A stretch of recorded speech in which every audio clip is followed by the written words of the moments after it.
नमस्कार दोस्तों, मैं हूं अनीता और आप सभी का एक बार फिर से स्वागत करती हूं। दोस्तों, सावन का जो महीना होता है वह भगवान शिव को समर्पित होता है और इसी में सावन के महीने में पंचमी, जो शुक्ल पक्ष की पंचमी होती है, उसमें नाग देवता की पूजा की जाती है।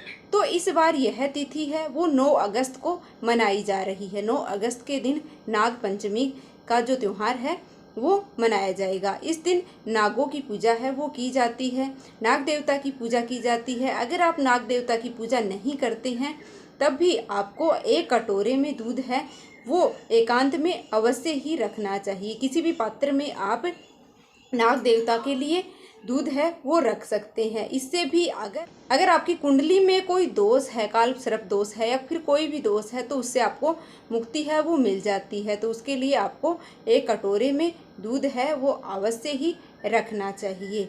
और पूज्य गुरुजी पंडित प्रदीप मिश्रा जी ने कुछ उपाय बताए हैं जिनको करने से भी हमारे जीवन में अगर 3 दोष हैं तो वह समाप्त हो जाते हैं।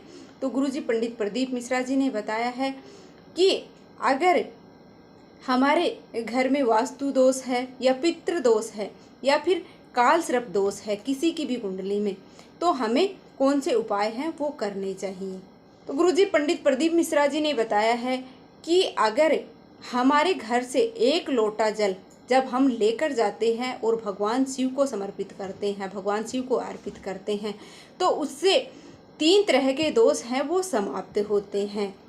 तो देखिए, जो रसोई घर होता है वह घर का केंद्र होता है, पूरे घर का केंद्र होता है। तो रसोई घर में जो जल होता है वह हम ले जाकर के शिव जी को चढ़ाते हैं, तो इससे वास्तु दोष है वो समाप्त हो जाता है।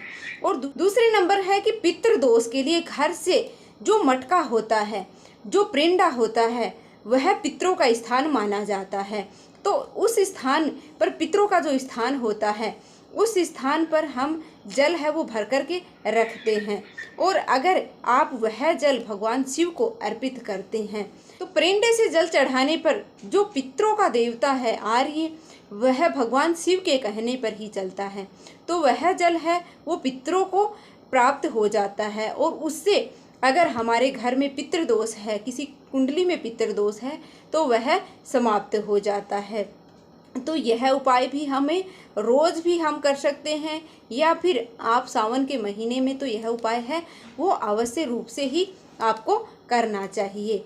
और तीसरा जो दोष है वह है काल सर्प दोष। तीसरा उपाय यह है कि काल सर्प दोष से मुक्ति पाने के लिए आपको अपने घर से 1 लोटा जल है वो रोज़ भगवान शंकर पर अर्पित करना होता है। उससे काल सर्प दोष से मुक्ति मिल जाती है। काल सर्प दोष होता कैसे है कि शंकर भगवान का चढ़ाया हुआ जल है वो तुलसी में अर्पित करने से काल सर्प दोष है वो हो जाता है।